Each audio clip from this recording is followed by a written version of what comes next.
ser salvo pelo sangue de Jesus. E isso está correto. Mas existem atitudes que nós precisamos de fazer para poder chegar ao céu. Existe uma parte que não que nós fazendo isso significa nossa salvação, mas Deus, Ele tem alguns critérios que Ele pede para que nós possamos realizar. Tanto que ali na Bíblia está escrito, se é com dificuldade que o justo é salvo. O sangue de Jesus é para todos. Para você ter uma ideia do que eu estou falando, por exemplo, no passado, eu tinha escolas de inglês aqui em São Paulo, na Zona Sul. Nós moramos aqui e era uma unidade da FISC.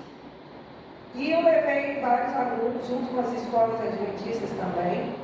O nosso guia era adventista, e levávamos esses alunos para a Disney. Então eles compraram o ingresso e eles tinham o direito de andar em todos os brinquedos da Disney. Na entrada você entrou, pagou, pôs o ingresso ali, eles têm direito. Só que tem brinquedo que não entra. Por exemplo, nesse aqui tinha que medir a criança se ela não estivesse na altura correta e no peso correto, ela não podia ir naquele brinquedo. Então, para a gente entender, Jesus pagou o preço por todos nós. Mas se nós não fizermos aquilo que Ele pediu, a gente não vai entrar no céu. Então tem alguns critérios, e o inimigo, ele começa a mexer exatamente nesses locais aí, que Deus falou, precisa fazer isso, isso, isso e isso, para você ter o direito de entrar ali no céu. A gente falou ontem do nosso trabalho missionário de salvação de almas. Ninguém entra no céu se não levar alguém com ele. Não vai entrar. Porque esse é um dos critérios que Deus coloca. Precisa de você levar alguém. A não ser aqueles perdão de última hora, como do ladrão, né? Que aí Deus resolve ali diretamente com ele. Porque ele sabia que ele se arrependeu ali no último momento. Ele se arrependeu. Mas também, aqui na palavra de Deus, diz: se a pessoa andou certo a vida inteira, fez tudo de acordo com a vontade de Deus, e nos últimos momentos da vida dela, ela faz tudo errado, a Bíblia diz que ela também não vai ser aceita por Deus, tá certo? Não vai ser aceita, não. Mas também, se ela fez tudo errado, e na última hora ela pedir perdão, Deus perdoa, e ela entra, certo? Ou se o pai fez certo e o filho fez errado, não é porque o pai fez certo e o filho entra. E assim Deus explica a individualidade de cada um. E tem algo, ganhar almas para Jesus é uma. A outra é guardar o sábado, os mandamentos de Deus. E ele tem alguns critérios que ele coloca ali que nós precisamos cumprir como cristãos. Como tinha lá no Éden. Lá no Éden, Deus falou o seguinte: tudo aqui vocês podem comer, tudo. Em tudo Deus colocou uma regra de obediência, não de salvação. A salvação é o sangue de Jesus, mas a obediência está interligada com a oportunidade de salvação. Eva estava lá no Éden e ele falou: todas as árvores que eu fiz aqui é para a vida e vocês podem comer. Mas tem uma árvore que é para a morte. Se você comer, você morre. Então, o que a gente vê hoje? O que eu falei ontem. Deus falou: coma alimentos e não coisas. O alimento é para a vida e coisas é para a morte. Prematura, mais rápida, enfermidades. Mas Deus deixou uma missão muito séria para nós. Nós somos um povo de Deus escolhido, com uma missão muito grande de pregar o Evangelho. Enquanto a gente não interagir isso de uma forma profunda dentro de nós, nós não vamos entender o que realmente servir a Cristo e seguir a Jesus significa. Então, eu mencionei ontem 2 tesouros: a pregação do Evangelho, mais focado nas profecias, e principalmente, junto com ela, não de menor importância, a pregação da obra de saúde para a igreja. Mas para isso nós precisamos viver. Se você quer ser um ícone, você precisa ser um exemplo. Se você quer ser um divulgador, você precisa mostrar provas de que ele realmente, isso funciona na sua vida. E os adventistas e a saúde. Existe algo, que nós temos visto, que o mundo inteiro, eles olham para os adventistas, nós, como o povo da saúde. E claro, as pessoas, mais do que nunca, nós estamos vivendo um momento onde as pessoas estão muito preocupadas com a saúde. De novo, eu não estou conseguindo passar. Será que eu não liguei? Não consigo, irmão. Agora sim, ok. Agora deu certo. Ou foi você? Ah, tá. Então, quem é que gostaria de ter a sua saúde preservada e ter a juventude prolongada por mais tempo? Óbvio que todos nós gostaríamos, né? Todos nós gostaríamos. Mas, a conseguir, está passando. Os adventistas, lá em Loma Linda, não foi eles que buscaram a mídia procurou por eles. E eles encontraram irmãos centenários. Esses irmãos centenários, que está aí uma irmã carregando nada menos que 5 quilos em cada mão. Ela não faz atividade física sozinha, certo? E a gente acabou de ver aqui, um centro de comunidade ali, onde eles têm também um local de atividade física. Nós precisamos fazer a igreja se transformar num local de saúde física também. A igreja adventista e o desejo de Deus é que a igreja jamais feche. E que tenha locais aqui dentro dessa igreja com atendimentos, como a gente vai fazer hoje, mas que seja na igreja, onde as pessoas possam vir buscar saúde espiritual e saúde física. Ali eles estão fazendo na igreja. Mas essa irmã nossa, todos esses irmãos têm mais de 100 anos. Ela tem 112 anos nessa foto.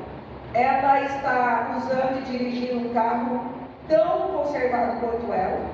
E está colocando combustível. Nos Estados Unidos não tem gente para colocar frentista. E o que acontece? É pesado, tem que ter energia. E aonde essa irmã está indo? Ela está indo trabalhar. Trabalhar, mas ela trabalha voluntária em uma ONG. Esse é nosso irmão, ele é médico, cardiologista e cirurgião. E ele faz cirurgias ainda. Tem uma equipe que o auxilia, mas ele ainda atua. Esse jovem aqui, ele é o Butner. Ele fez agora um novo documentário, tá? Ele fez um novo documentário na Netflix, que você vai poder assistir, e ele é encantado com a mensagem de saúde da Igreja Adventista. Ali ele está jovem, você pode assistir esse documentário na Netflix. O segundo bloco é sobre os Adventistas, não sei quantos aqui já assistiram, né? O irmão ali assistiu, irmã, e eu assisti também. E olha o que ele escreveu no livro dele, falando dos Adventistas. Ele está sentado orgulhosamente entre dois irmãos por mais de 100 anos. Não é coincidência que o modo que estas pessoas comem, interagem uns com os outros, controlam o estresse, sabem como curar-se e como evitar as doenças. Como prêmio podem ver o seu mundo render-lhes mais anos de vida boa. Butner escreve citando hábitos comuns entre os adventistas, como sábado de descanso e uma dieta baseada em vegetais. Você percebeu que ele pregou a nossa mensagem aqui? E além da mensagem de saúde, ele falou, eles têm um sábado que ajuda eles na saúde. Você sabia que a ciência descobriu que nós temos um ciclo de 7 em 7 dias, o nosso corpo precisa se renovar? E outra descoberta é que no 7º dia, no sábado, toda a natureza descansa. Hospitais não adventistas descobriram isso e eles não fazem cirurgia no sábado, porque o corpo humano no sábado ele não está tão ativo para a recuperação de uma cirurgia quanto nos outros dias. As suas células descansam no sábado, querendo você ou não, mas o Criador já colocou isso dentro de nós. Mas essa é uma mensagem que nós precisamos levar ao mundo. Pessoas não adventistas, pedras estão clamando, mas eu quero mostrar a vocês outras pessoas que estão clamando para o mundo mudar as suas atitudes de estilo de vida. São os atletas veganos. Esse é o Patrick. Ele é um homem, todos que eu vou mostrar estão agora na mídia, não é nada do passado, é do presente. E eles vieram quebrar um tabu de que as pessoas criaram, de que é preciso comer carne de animais, de qualquer animal, para se ficar forte. Que a única proteína boa é do animal. Errado. E eles vêm hoje, no século 21, provar para você que não precisamos comer nada de animais, nem os derivados. Ele diz assim: os animais mais fortes do planeta são vegetarianos, gorilas, os búfalos, os elefantes e eu. O Brandon é um outro atleta vegano e ele diz o seguinte: ser um atleta vegano é cada vez mais comum porque é fantástico. Ressaltando aqui que eles não comem nada do animal, nada mesmo, nem ovo, queijo, nada. Eu gosto muito desse jovem que é o Frank Medrano. Ele conseguiu definir o seu corpo usando o peso do seu próprio corpo. Não foi academia, foi máquina, não, foi o corpo dele. E ele diz: a perseverança é muito importante. Quanto mais perseverante for, mais progresso haverá para alcançar suas metas. Então, mudanças em estilo de vida não acontecem de um dia para o outro. Eu vim agora com o Uber e eu sei porque que Deus agora me deixa sem carro já por 5 anos e por 6º ano já. Esse ano faz 6 anos que Deus pediu para mim vender meu carro novo, zero, para pagar as despesas e vir trazer essa mensagem aqui para vocês. Eu estava bem tranquila na minha casa, que a gente não paga aluguel na nossa casa, né, lá em Goiás, e trabalhando para o COB, né, a União, sendo comportora médica. A gente vende os livros na mesa do consultório, faço palestra, fazia palestra para a nossa associações em Goiás, tinha minha cliente, estava tudo organizado e Deus falou no meu ouvido: vai para São Paulo. Eu pregava aqui desde 2011, já preguei nesta igreja aqui há mais de 12 anos atrás, ela não estava reformada. Atendia ali, ó, debaixo dessa marquise, colocaram uma mesa de, acho que estavam arrumando lá embaixo, eu atendi aqui, debaixo dessa marquise, há 12 anos atrás. Eu preguei aqui, e eu não sei se alguém aqui vai lembrar, mas eu estive aqui nessa igreja, e estava hospedada na casa do pastor Jair Wolff. Meu esposo estava comigo, e minha netinha, que era pequena, né, a Gisele, estava comigo, tinha 8 anos. É isso aí. Tem 11 anos que eu preguei aqui nessa igreja. E trouxe uma mensagem semelhante a essa. O que eu digo para vocês é que mudanças não são fáceis. Mas é preciso ter perseverança, como esse jovem está falando. Qualquer mudança não é fácil. E como eu disse, eu estava vindo agora no Uber e falei: agora eu sei por que Deus mandou eu vender meu carro. Porque se eu mostrar aqui quantos Ubers que eu venho pregando para ele, e ele ainda errou o caminho, e eu falei, eu não falei, eu pensei, é porque eu tenho que terminar de pregar para ele aqui a mensagem. Ali eu já passei do sábado, já passei da alimentação, já falei do decreto dominical, e ele amou. A Karina ouviu ele falar, a hora que deu a mão para mim ali despedindo: ô mulher abençoada, porque eu disse: do jeito que você falou, até quem não entende nada da Bíblia entende. E aí eu já passo os livros para ele. Aqui eu já tenho tudo em e-book. O meu livro, Tesouro Escondido, que é um estudo bíblico.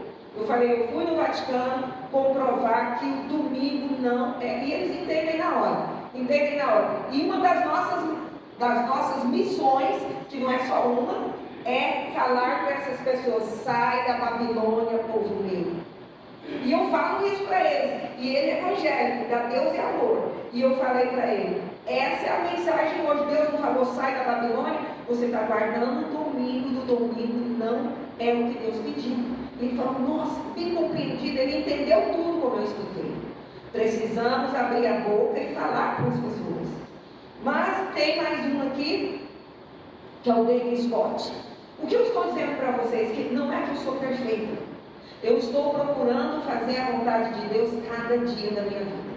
Quando Deus me curou, e ali no leito de morte, quando eu estava no estado terminal, eu falei para Deus que eu ia ser missionária.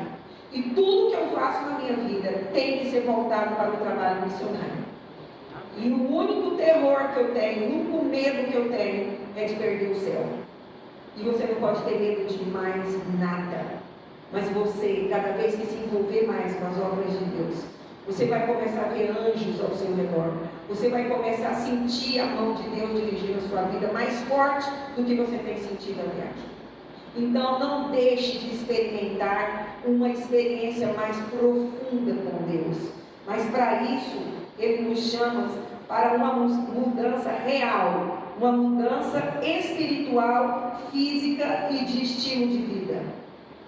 Nós temos agora esse David Scott, ele diz: é um erro pensar que os atletas precisam ou necessitam ou devem consumir proteínas animais. E esse é o Derek. O Derek, ele diz assim: eu tenho aprendido que a melhor forma de transmitir uma mensagem aos demais é praticar um exemplo positivo em si mesmo. Você quer ser um exemplo, você vai ser um exemplo vivendo o que Deus falou.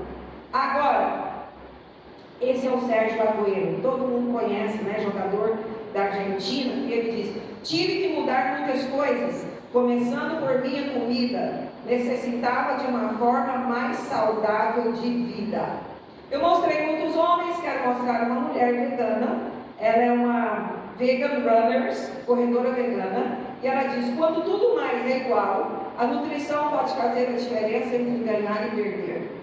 E ela diz o seguinte: eu corro no mesmo circuito, na mesma velocidade, frequência de atividades físicas, mas na hora de ganhar eu ganho, e a porquê eu sou vegana. Eu quero mostrar para vocês agora o mais maravilhoso e o perfeito, o melhor nutricionista que eu já vi no nosso planeta. Quem é ele? É Deus. Ele criou o ser humano, ele sabe exatamente o que é que o ser humano deve ingerir, deve comer para resolver a sua saúde. Gênesis 1:29. E disse Deus: eis que vos tenho dado toda a erva que dê semente, que está sobre a face da terra, toda a terra, e toda a árvore em que há fruto, que dê semente, ser-vos-á para mantimento. Então, Adão e Eva não eram vegetarianos, eles eram frugívoros. Adão e Eva eram frugívoros. Agora, quem comia verduras então? Quem comia vegetais? Gênesis nos diz: todos os animais, e a todo animal da terra, e a toda ave do céu, e a todo ser vivente que se arrasta sobre a terra, tenho dado todas as ervas verdes como mantimento, e assim foi. Então, meus queridos, os animais comiam alface, couve, rúcula, todo repolho, mas ser humano não. Só que houve uma tragédia no planeta Terra. Satanás veio e tomou posse aqui do planeta Terra. Sabe quando um rei ganhava um reino, ele tomava posse de tudo, do ouro, do palácio, das pessoas. E Satanás, quando ele venceu Adão e Eva, é como Adão e Eva entregou o cetro do comando desse mundo na mão de Satanás. E por isso Jesus falou: vamos embora daqui, que o príncipe deste mundo, ele tomou posse desse planeta e ele é o príncipe deste mundo, o príncipe das trevas. Só que Jesus, ele venceu na cruz e ele vai retomar na hora certa. Amém. Mas, quando Adão e Eva pecou, Deus tristemente teve que mandar eles saírem daquele lar. É como se eles tivessem uma mansão separada no planeta Terra. E Deus falou: agora vocês não vão poder viver aqui. Vocês têm um jardim maravilhoso, algo incrível. Maior que qualquer fazenda era o local de Adão e Eva. E ali Deus mudou a dieta para eles e fez uma segunda dieta. Agora Adão e Eva passaram a ser vegetarianos. Por quê? Porque Deus falou: agora vocês vão sair daqui, não vão mais comer da árvore da vida. Você sabia que você jamais será imortal? Você não será imortal. Imortal é só Deus. Nós vamos viver para sempre, porque nós vamos comer da árvore da vida. Mas nós não teremos o poder de ser imortal. Se você fizer não comer da árvore da vida, você não viverá para sempre. Mas claro que lá no céu será tudo com harmonia.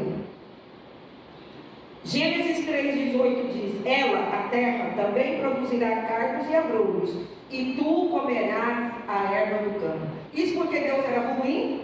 Agora que vergonha, vai ter que comer comida de animal? Não, porque Deus sabia que as folhas curam. Se você está doente e comer como os médicos falam, os cientistas, 80% cru. Se você não quer ficar doente, comer 80% cru e 20% cozido, com certeza a sua saúde será melhor. Mas houve um outro problema na terra. Deus se arrependeu de ter feito o ser humano no mundo. Você já imaginou isso? Quando a gente se arrepende de algo, a gente passa dias pensando: por que eu fiz isso? Por que eu tomei essa atitude? Eu podia ter falado isso, eu podia ter feito aquilo. Imagina Deus se arrependendo de ter feito o ser humano. Agora, ele teve que mudar a dieta novamente. E ele chama Noé e diz: Noé, constrói uma arca para a sua proteção. E constrói uma arca para a sua proteção.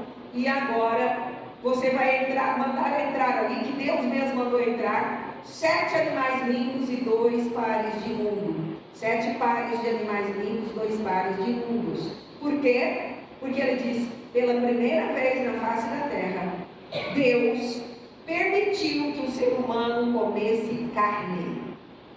Olha só, vai acabar tudo, erva do campo, sementes, tudo, e vocês vão ter que comer carne.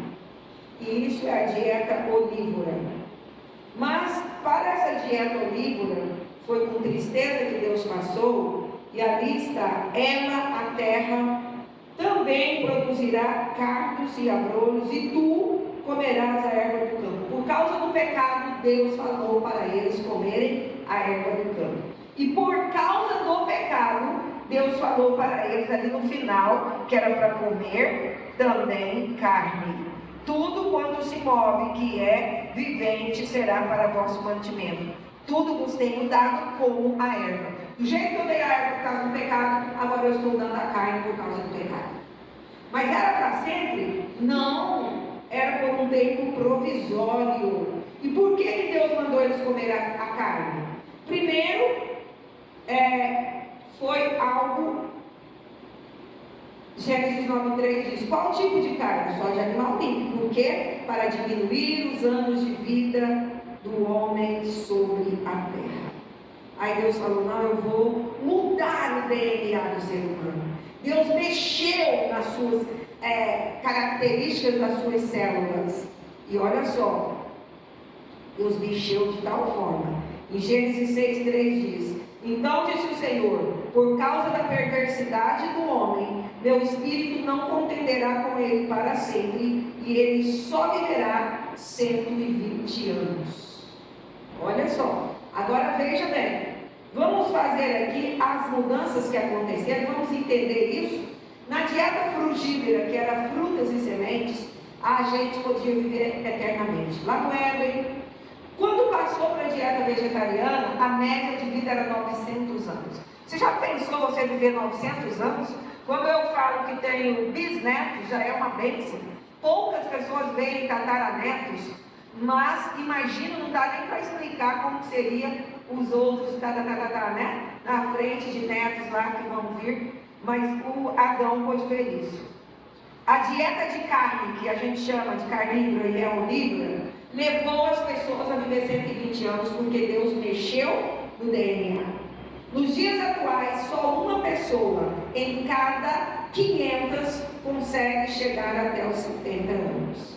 Mas será que é só um homem, mulheres, as pessoas do planeta que estão adoecendo? A terra planteia e se murcha, diz Isaías 24.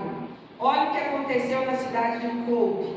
Os homens acham que podem dominar o mundo, o planeta e o clima, e eles então construíram essa ponte no Japão, dizendo que jamais ela ia cair. Podia vir o terremoto mais terrível. No primeiro terremoto, aquela ponte foi ao chão, e não só foi ao chão, como ficou toda contorcida. E a minha tristeza é ver essas cenas, 2 cenas que virão pela frente, 3 cenas. 11 de setembro de 2001. Quem vai esquecer essa cena? Impossível.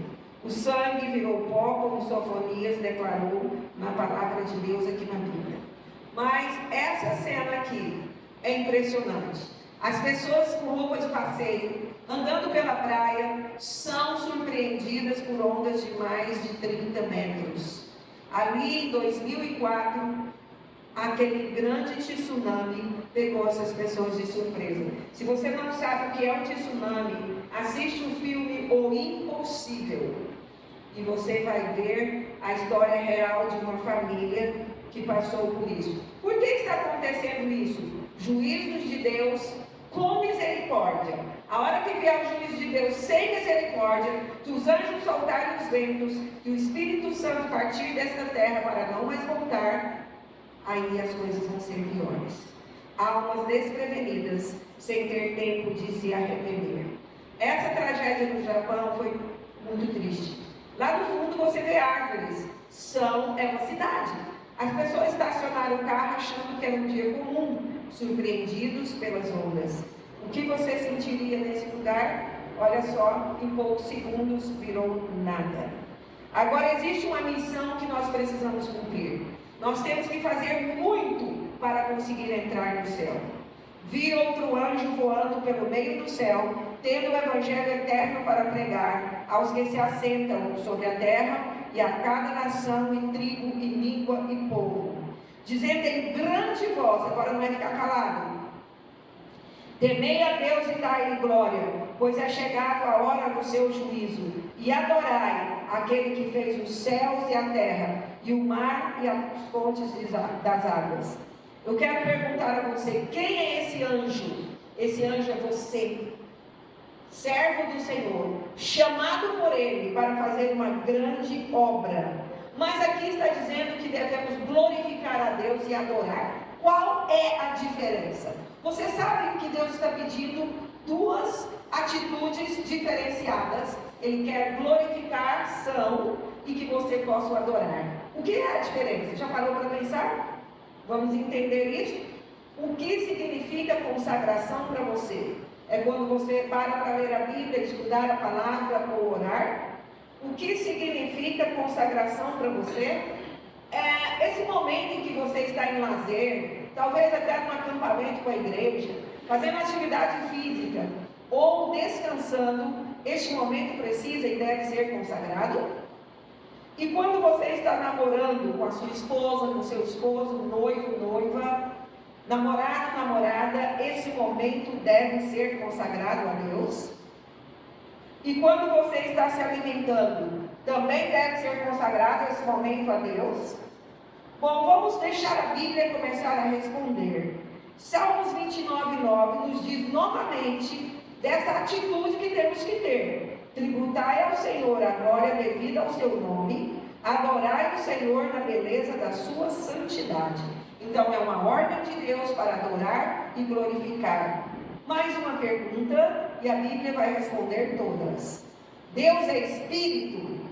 Permita que São João 4:24 responda: sim, Deus é Espírito e importa que os seus adoradores o adorem em espírito e em verdade. O que a Bíblia quer dizer aqui? Que adorar a Deus é com sua mente. O Espírito aqui declarado é que você tem que adorar a Deus em espírito, com sua mente. Então é entre você e Deus a adoração. Ninguém adora a Deus junto, porque é uma adoração individual entre você e Deus. Só Ele conhece os seus pensamentos. E Ele vai saber se você está adorando Ele ou não. Agora, fazendo uma pausa, e vamos daqui a pouco saber o que é glorificar.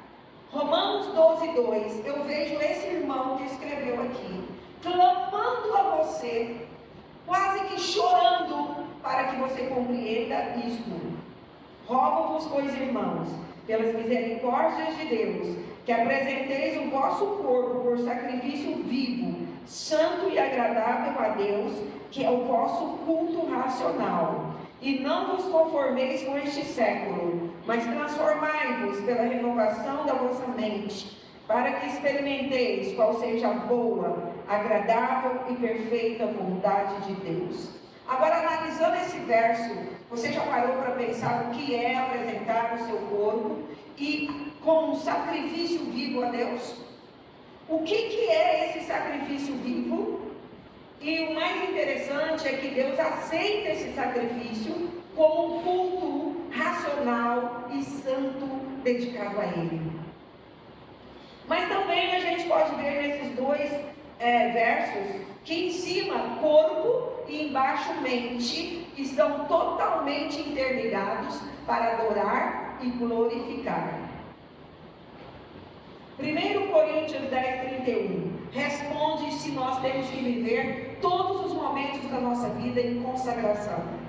Portanto, meus queridos irmãos, quer comais, quer bebais, ou façais outra qualquer coisa, fazei tudo para a glória de Deus. Então você adora a Deus com sua mente e glorifica a Deus com tudo que o mundo vê em você, com o seu tom de voz, com as suas roupas, com as suas atitudes na sociedade, dentro de casa. Aí você está glorificando a Deus. Você glorifica a Deus no seu corpo, na sua fala, nas suas atitudes, e adora a Deus na sua mente. Deus explicou muito bem como é adorá-lo. Agora o inimigo, ele exige adoração. Deus não exige, ele explica como ele gostaria que você o adorasse, que você o glorificasse.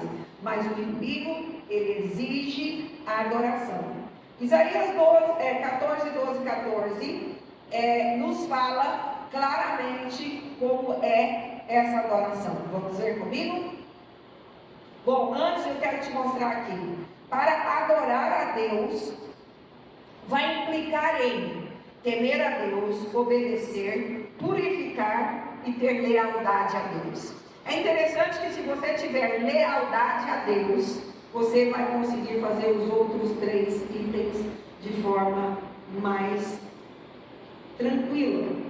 Agora vamos ler Isaías 14, 12 e 2. Ali diz que ele caiu do céu, mas eu nem vou ler o texto todo, mas embaixo você está vendo que Satanás afirma que será adorado semelhante ao Altíssimo. Aí eu pergunto para você, tem como os seres humanos adorar Satanás? Que jeito que você pensa que isso vai acontecer? Porque a Bíblia diz que vai, e muitas pessoas vão adorar Satanás. Mas agora eu faço uma pergunta atrevida. Tem como adventista adorar Satanás, pensando que está adorando a Deus? Pensa sobre isso. Pensa sobre isso. Algo muito sério. Bom, aqui está dizendo, Satanás quer persuadir você a adorá-lo. Ellen White começa a explicar isso para nós, porque há um risco de que até os adventistas venham adorar Satanás. E ela vem alertar. Satanás está constantemente alerta para submeter a humanidade inteiramente ao seu controle. Seu mais forte poder sobre o homem exerce-se através do apetite, e este procura ele estimular de todos os modos possíveis. Agora você pensando nisso, ele diz que vai pegar o controle de toda a humanidade. Satanás está constantemente alerta para submeter a humanidade inteiramente ao seu controle. A minha pergunta é, você faz parte da humanidade? Talvez você pense como eu, como adventista, eu quero dar um passo para trás e falar, eu estou fora dessa humanidade. Eu sou adventista. Mas olha só, pensa comigo em algo diferente agora. Quando é que o Brasil triunfa? O Brasil inteiro fala, yes, fica tudo feliz. Quando é? Na Copa. Mesmo quem não assiste futebol, fica feliz porque o Brasil ganhou. Agora a pergunta mais estranha: quando é que Satanás triunfa? Sabia que a Ellen White falou disso? Tem